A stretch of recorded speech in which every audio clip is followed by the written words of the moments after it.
very common problem with an uncommon etiology. I think Zahir is going to present a respiratory problem. I think he's presenting a patient on tubercle, and we'll have a short discussion, particularly on relevant points on relation to the case and in relation to the disease that we're going to present. I think this is Dr. Janardhan, as you all know, and he's going to give a case presentation.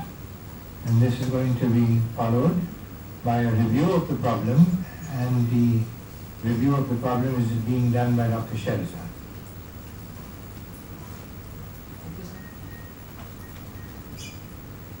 So today's case is a rare but interesting case.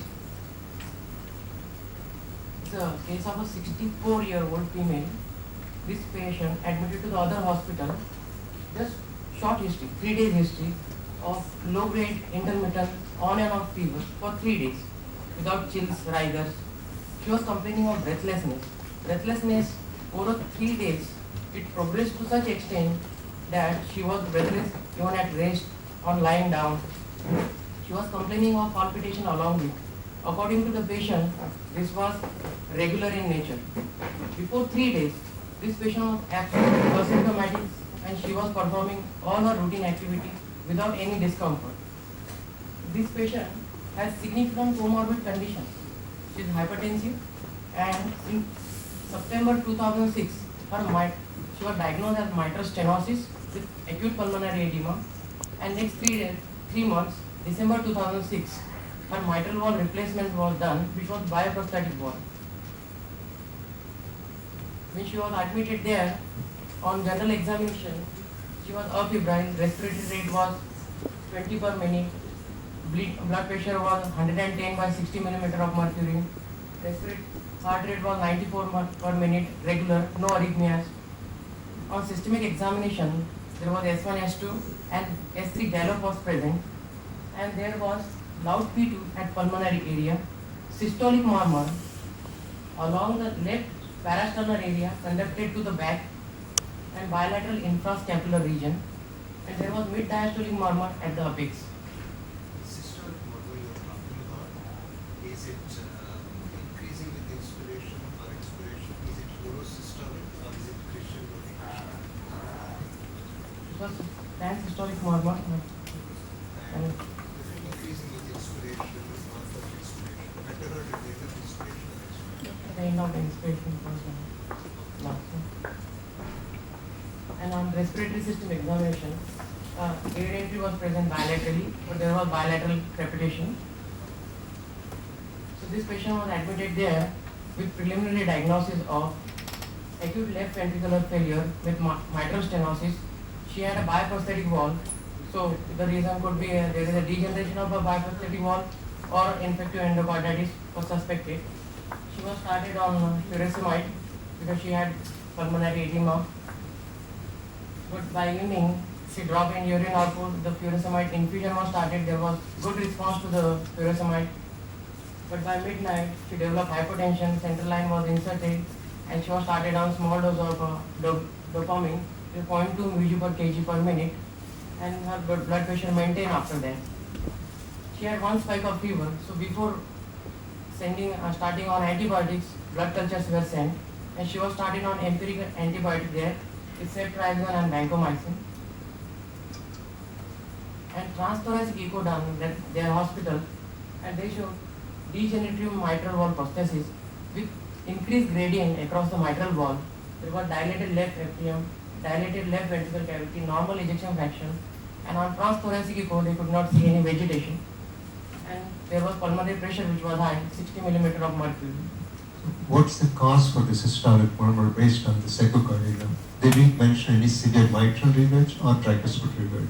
Here, they just mentioned mitral regurgitation, but on auscultation it was more. Actually,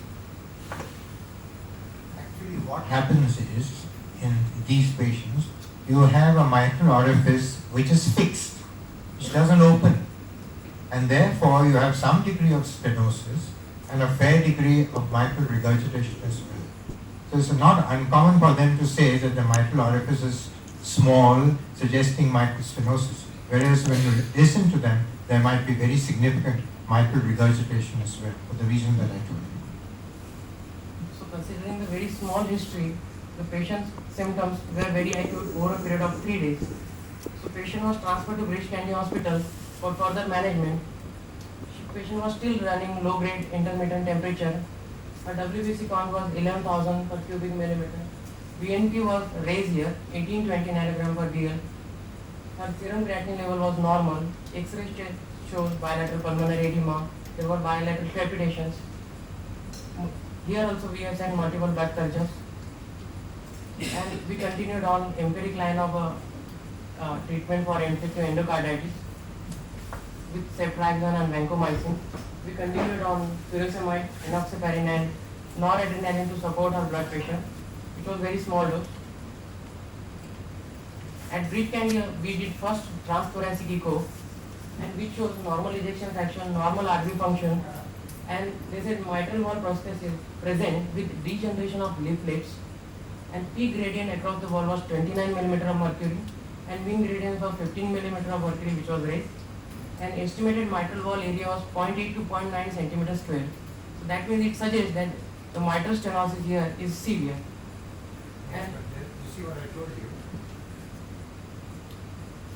It suggested that it was mitral stenosis because the mitral valve orifices were small. Small and fixed, so you would get a fair amount of regurgitation. And what you were hearing was a regurgitant one.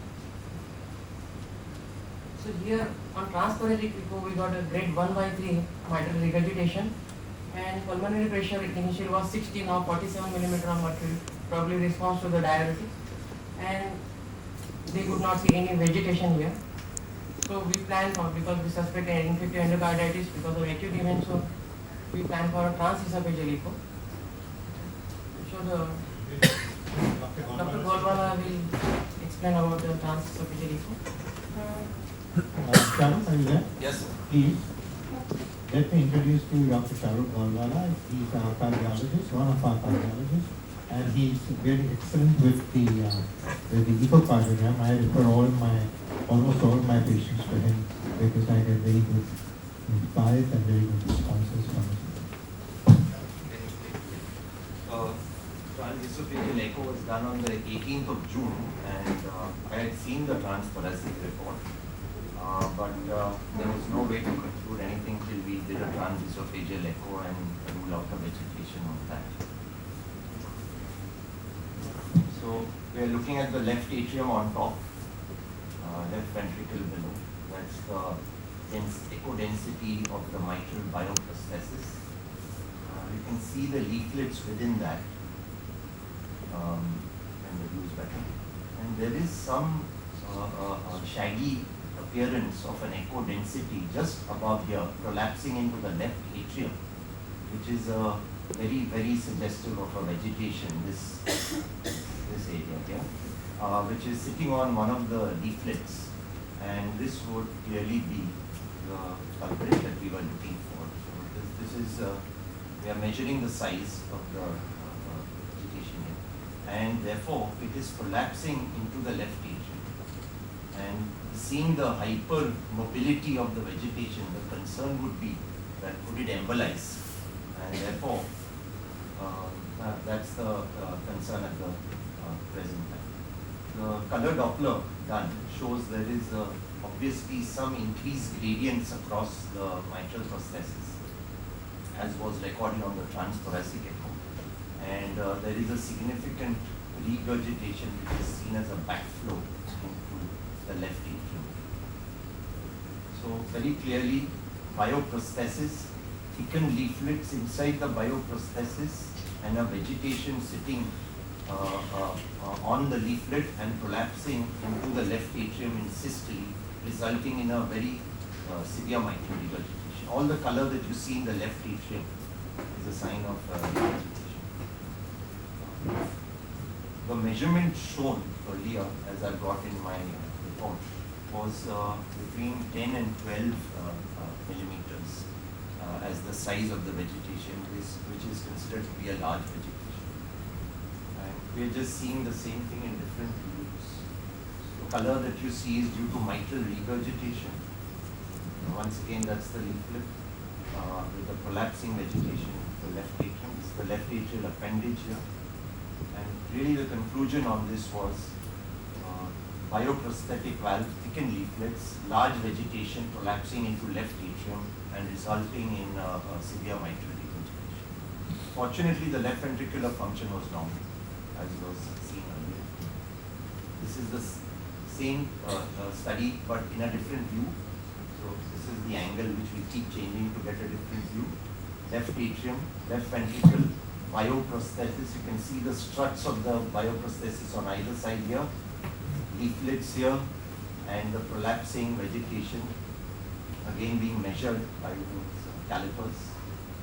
And once again the same thing, prolapsing leaflet into the left atrium. And once the color comes in, you'll again see a very severe mitral regurgitation. Again showing significant mitral regurgitation into the left atrium. So very large vegetation on transesophageal. And thank you very much. Thank you very much for a very lovely echo showing the vegetation. So this is one of the situations where TEE is far superior to TTE.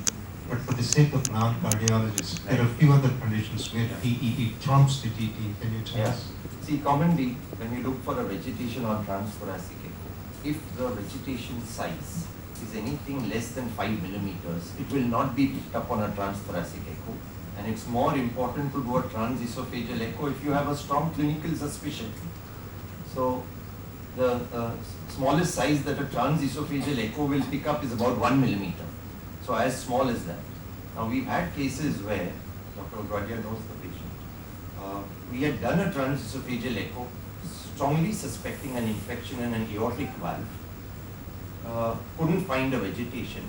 10 days later, because of a strong suspicion, repeated it and found the vegetation. So sometimes even the transesophageal echo will not be informative initially, and as time goes by, the vegetation size increases and it can pick up. So commonly this will be the indication to do a transesophageal echo whenever there is a strong suspicion of endocarditis.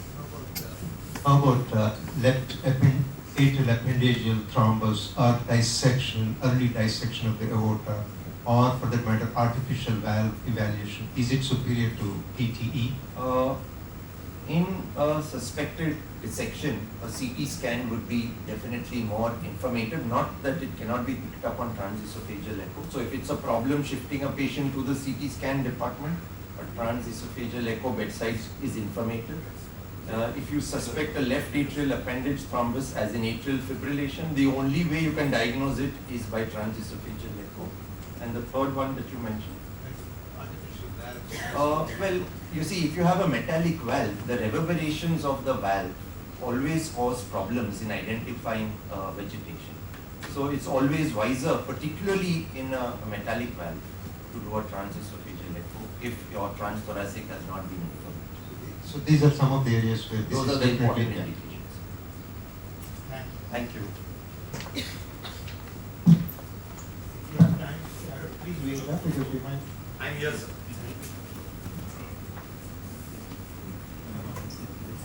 So transesophageal echo, Dr. Golwala has mentioned, so it was a thrombus vegetation which was 10 into 10 millimeter of size and moderate to here on transthoracic echo the MR was grade 1. Here we found it is moderate to severe.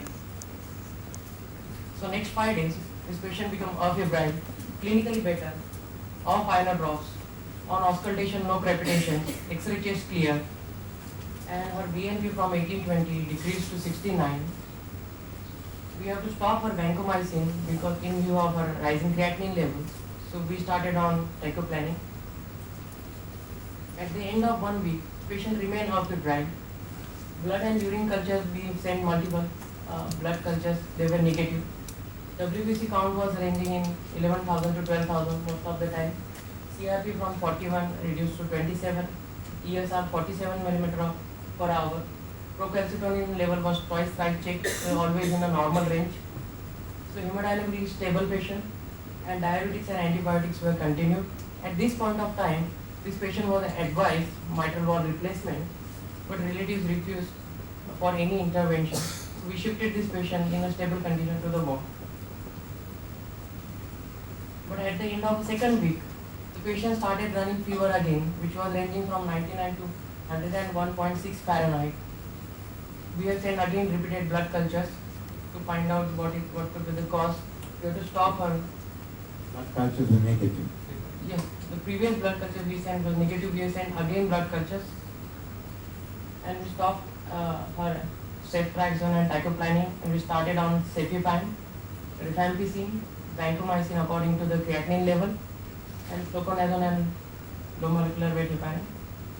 So can you just explain to us this combination? You must be having something in your mind for this combination, some bacteriology or mycology as the cause. So awaiting cultures, you started these antibiotics. The rationale for this? This patient has a bioprosthetic wall before, and now we got acute event with mitral regurgitation and vegetation. To cover the gram-positive organism, vancomycin and rifampicin is a better choice. Because you think there may be a fungal thing, and cultures have been sent appropriately for fungus too. Rifampicin, because we thought that there could be a staphylococcal infection, and generally rifampicin is used in this situation. So we repeated her transparency echo again, and which shows that small echo density, mobile vegetation, moderate mitral regurgitation, same gradient 30 mm of mercury across the wall with mean gradient of 14, and pulmonary pressure was around 44.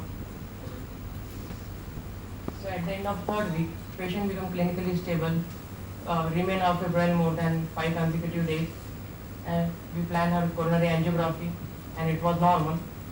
So on 17 July 2014, redo mitral valve replacement done, and this valve was sent to the microbiology laboratory for culture and sensitivity. And she has a significant intra-operative findings here. The old wall excised and new wall is replaced, but this old wall tissue appeared thickened, and one of the curves had a hole, and this is a flap raise was seen that was due to the rupture chordate tendon.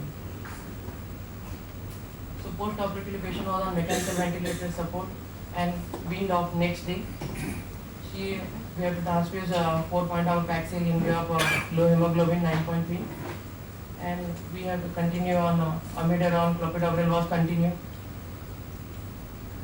But second post-operative day, this patient remained drowsy, hardly talking, moving all 4 limbs. So we have done a thorough neurological examination to rule out what could be the cause. There was no neck rigidity, pupils were bilaterally reacting to the light, plantars were flexors, all reflexes present, but she had occasional myoclonus of head and neck, and on passive elevation of her limbs, she was getting myoclonus in the limbs also.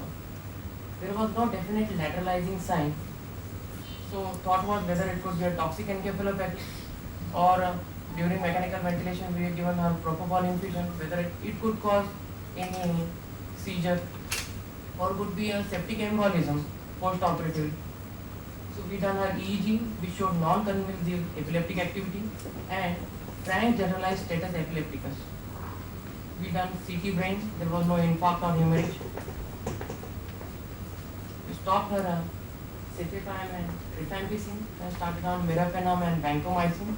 Because post-operatively for 2 days she was running fever, and we continue on levetiracetam and fosphenytoin to control seizure activity, and dexamethasone for cerebral protection. So next 24 hours, her level of consciousness improved. She was alert, talking, well oriented, good eye contact, no overt seizures, but these occasional myoclonus were persistent. But they reduced, and on passivation of limb, now she was getting Crow's flap-like tremors. There was no focal abnormal sign. Gradually we started on oral feeds. One comment and one brief question. We do see the muscle movements, tremors, various things after propofol, because we do a lot of propofol sedation, gastrointestinal procedures. But almost always they are self-limiting, and within an hour, 1 hour, usually they come back in the evening to see us after the procedure. And that is what Fox does at that point in time. We noted the seizure activity, which was important. You can get this in a person with without any seizures, a person called silent epileptiform activity. You can get that. And it could explain more or less her whole condition. But the reason why should she have this was not apparent at that point.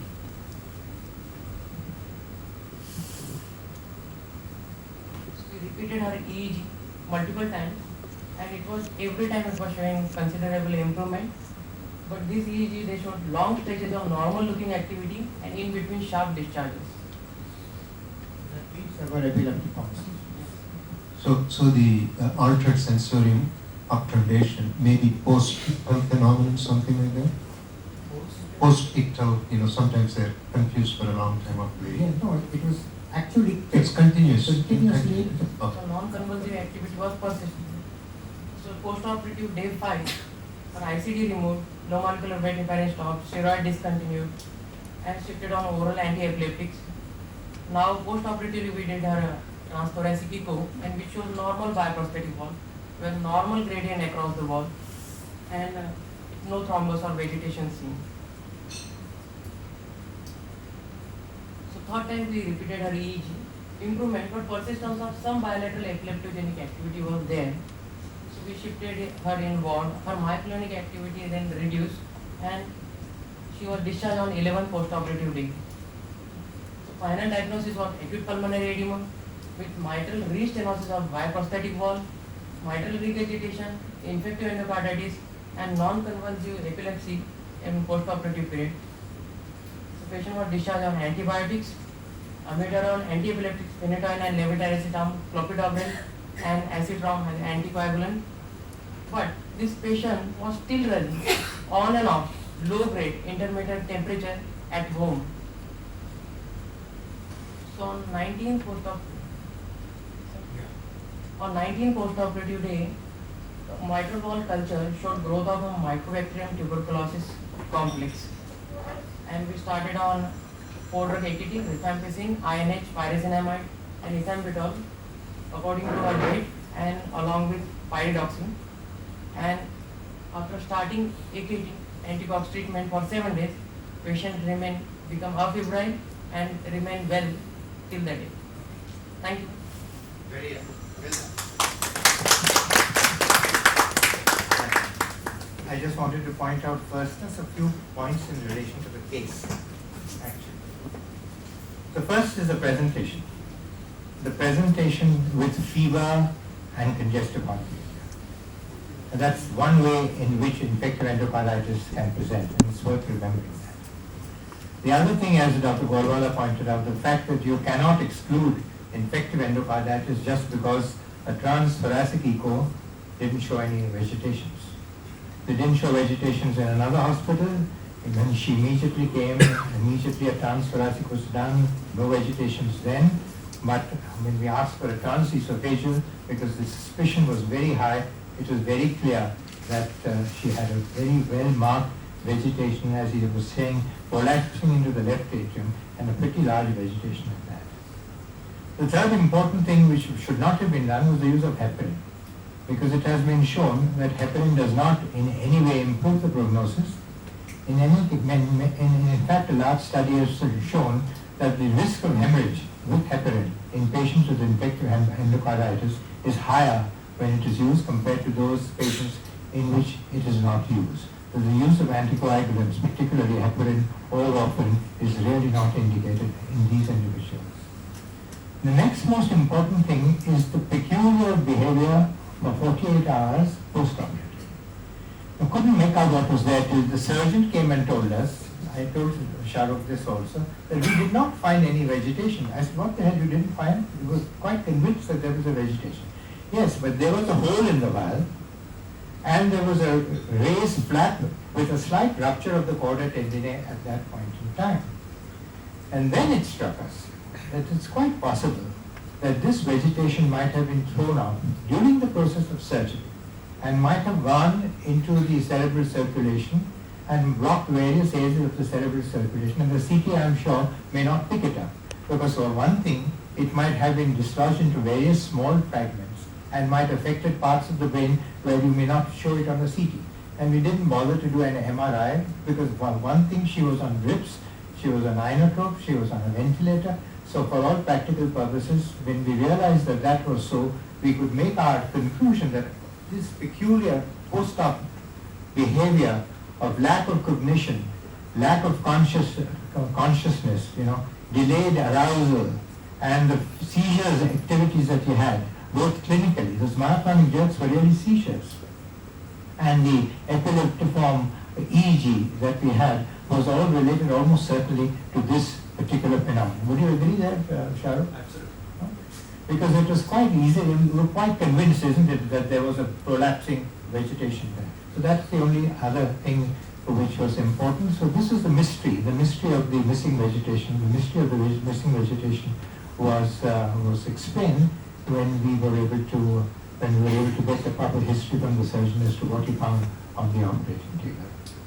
Now I'd just like to ask Aruna, what you did the studies, isn't it? Will you tell us what you found?